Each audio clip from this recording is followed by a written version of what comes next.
नमस्कार मैत्रिणींनो, स्वागत आहे तुमचं माझ्या लाईफ ऑफ उत्कृष्टी मॉमी या चॅनलमध्ये। आज आहे 21 फेब्रुवारी आणि आत्ता सकाळचे 8:30 वाजलेले आहे आणि मी सगळे सोफा वगैरे झटकून नीट लावून घेतले आणि त्यानंतर मग सगळा केर काढून घेतला। आणि काल होती 20 तारीख आणि 20 तारखेला माझ्या मैत्रिणीच्या बहिणीचा मेहंदीचा फंक्शन होता आणि त्या फंक्शनसाठी माझी कशी फजिती झाली ते मी तुमच्याबरोबर शेअर केलंच आहे। आणि आज मला तिच्या हळदीच्या फंक्शनलाही जायचं आहे। उत्कर्ष आणि सृष्टी दोघंही आत्ता सकाळी शाळेत गेलेले आहेत। त्यानंतर मग मी घर आवरायला घेतलेलं आहे।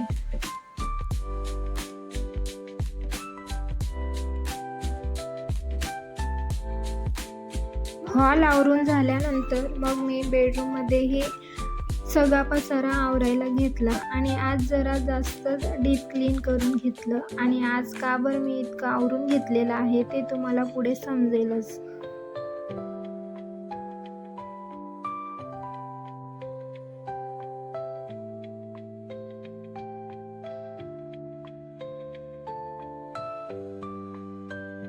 सगळा केर काढून झाल्यानंतर मग मी कपडेही मशीनला लावून घेतले।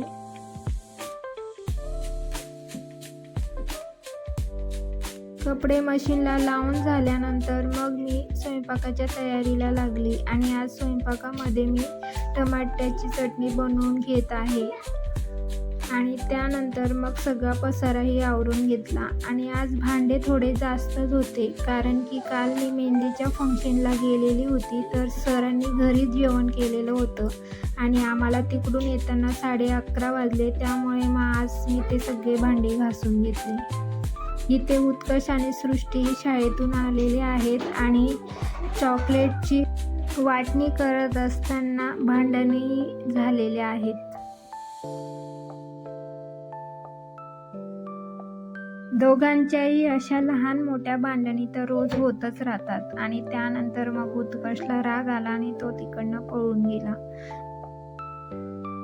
हळदीच्या फंक्शनला जायचं होतं, त्यामुळे सृष्टी तयारी करत होती हे उत्कर्षने बघितलं आणि त्यानंतर मग त्याने तिचं मेकअप बॉक्स घेऊन मेकअपही केला आणि त्यानंतर मग त्याने नेल पेंटही लावून घेतली। मी खूप समजवण्याचा प्रयत्न करत होती की हे मुलं नेल पेंट लावत नाही, पण त्याला मात्र कुठं ऐकायचं होतं। दीदीने केलं मग मी का बरं नाही करणार, त्यामुळे मग त्याने ती प्रोसेस चालूच ठेवली।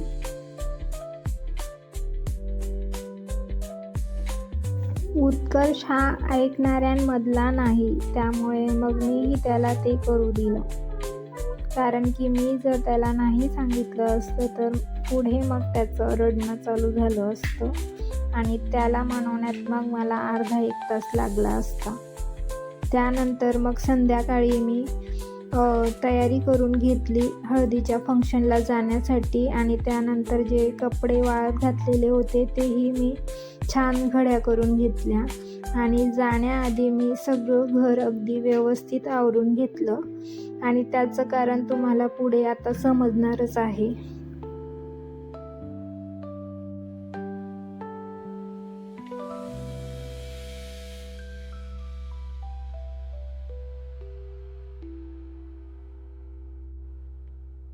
हळदीच्या फंक्शनसाठी उत्कर्ष असा काही तयार झालेला होता आणि मी छान प्रकारे घर कसं आवरून घेतलेलं आहे तेच तुमच्याशी शेअर करत आहे। आणि घर आवरण्याचं कारण असं आहे की माझ्या मैत्रिणीच्या बडोद्याच्या मैत्रिणी ज्या होत्या त्यांची राहण्याची व्यवस्था तिने मला माझ्या घरी करायला सांगितलेली होती। त्यामुळे कोणी ओळखीचे पाहुणे येऊ द्या किंवा अनोळखी पाहुणे येऊ द्या आणि त्या व्यक्तींनी आपलं घर किती छान आपण आवरलेलं आहे असं सांगावं म्हणून ही सगळी धडपड चालू असते।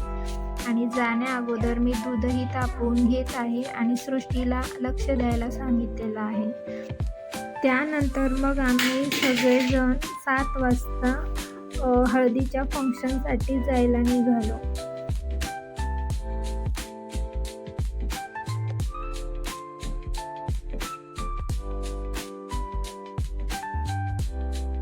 घरापासून अगदी 10 मिनिटाच्या अंतरावर फंक्शनचं ठिकाण होतं आणि तिथे आम्ही पोचलो. हळदीचा प्रोग्राम झाल्यानंतर मग फोटो सेशन सुरू झाले आणि मैत्रिणींनी आम्हालाही फोटो काढण्यास बोलवलं आणि तेव्हा मग आम्ही फोटो वगैरे काढून घेतला आणि त्यानंतर व्हिडिओग्राफरने छान असा व्हिडिओ नवरीचा काढून घेतला. हळदीचा प्रोग्राम झाल्यानंतर उत्कर्ष आणि सृष्टीनेही छान असे फोटो आणि व्हिडिओ काढून घेतले.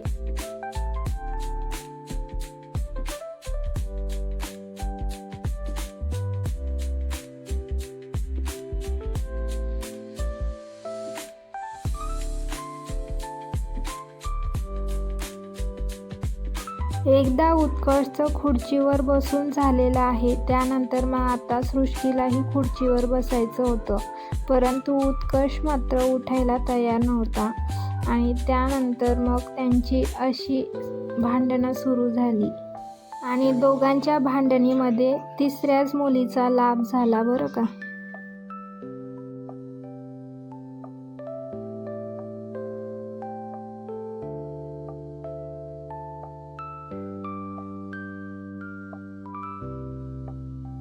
त्यानंतर मग ती दुसरी मुलगी उठून गेल्यानंतर परत ते त्या ठिकाणी आले आणि आता परत उत्कर्षला खुर्चीवर बसायचं होतं, परंतु दीदीने खुर्चीवर बसू न दिल्यामुळे त्याला राग येत होता आणि त्याच्यातच अजून त्यांच्या भांडणी सुरू झाल्या.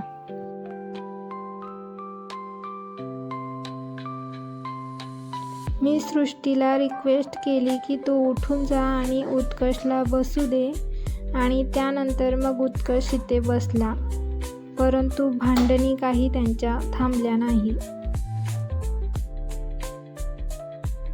ज्या घरामध्ये असे 2 भावंड असतात त्या घरात तर भांडणी या होतच राहतात.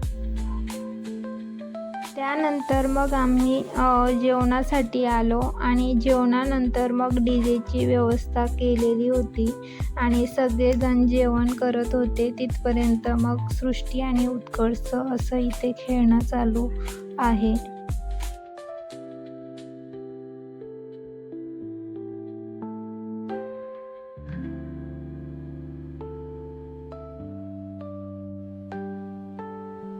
सगळ्यांची जेवणं आटोपल्यानंतर मग पहिले देव नाचवण्याचा कार्यक्रम झाला. त्यानंतर मग नवरीने आणि माझ्या मैत्रिणीने छान असा डान्स केला. त्यानंतर मैत्रिणीने मलाही डान्स करण्याचा आग्रह केला आणि मीही थोडासा डान्स करून घेतला.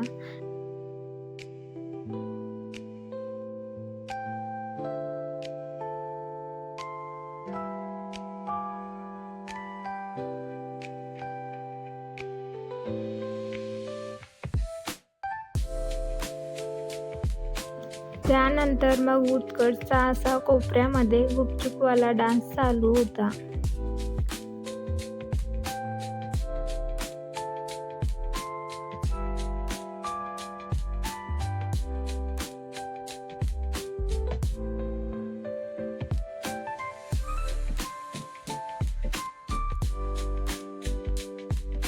वाजता डीजे बंद झाल्यानंतर मग आम्ही घरी आलो आणि आमच्याच बरोबर मग ज्या माझ्या मैत्रिणी आणि त्यांचे मिस्टर वगैरे होते ते मग आमच्या घरी मुक्कामाला आले आणि सकाळी मी त्यांच्यासाठी मग मठाची उसळ आणि गुजरातचे ते असल्यामुळे मग खमण आणि पात्रे वगैरेही मी मागवून घेतलेले.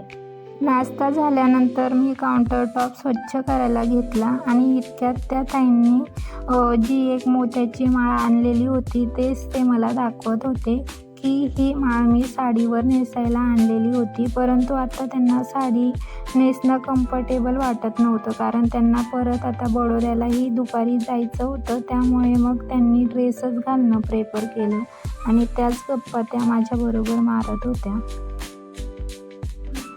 त्यानंतर मग मी नाश्त्याची सगळी भांडी घासायला घेतली कारण की लग्न 12:30चं होतं आणि अजून खूपच वेळ बाकी होता. त्यामुळे मग सगळा घरातला पसारा आवरूनच मग आम्हाला तिथे पोचायचं होतं. त्यामुळे मग मी घरातली सगळी ही कामं तिथपर्यंत आवरून घेतली.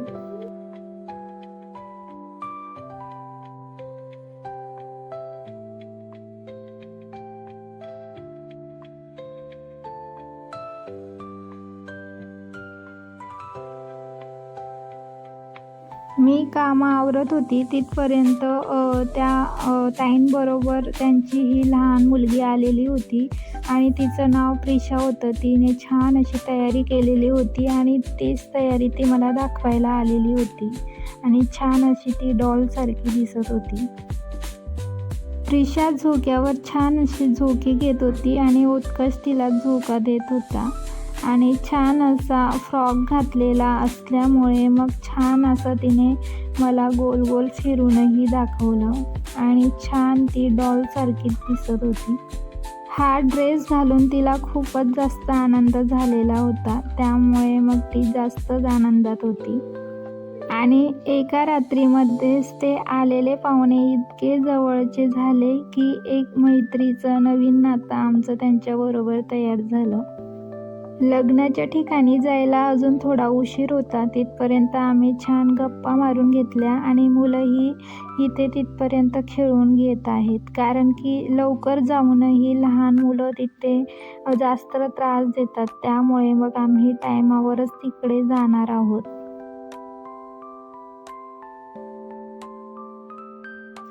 ताईन त्या दुपारून तिकडच्या तिकडे जाणार होत्या, त्यामुळे मग मी त्यांना हळदी कुंकू वगैरेही लावून घेतलं. लग्न 12:30चं होतं, त्यामुळे बरोबर 12:30 वाजता आम्ही हॉलमध्ये पोहोचलो.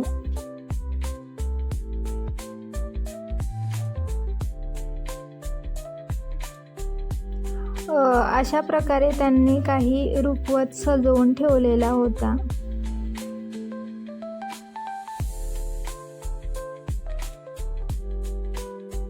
लग्नाला अजून थोडा उशीर होता, कारण की पहिले जेवणाची व्यवस्था केलेली होती. त्यामुळे मग आम्हीही पहिले जेवणं करून घेतली आणि त्यानंतर मग लग्नाच्या ठिकाणी आलो आणि नवरीही आता हॉलमध्ये आलेली होती, त्यामुळे मग तिलाही तिथेच भेटून घेतलं आणि त्यानंतर मग नवरदेवाची एंट्री झालेली होती आणि मैत्रिणींनी छान असं नवरदेवाच्या स्वागतासाठी नृत्य सादर केला आणि त्यानंतर मग सगळ्यांचे फोटो सेशन झाले.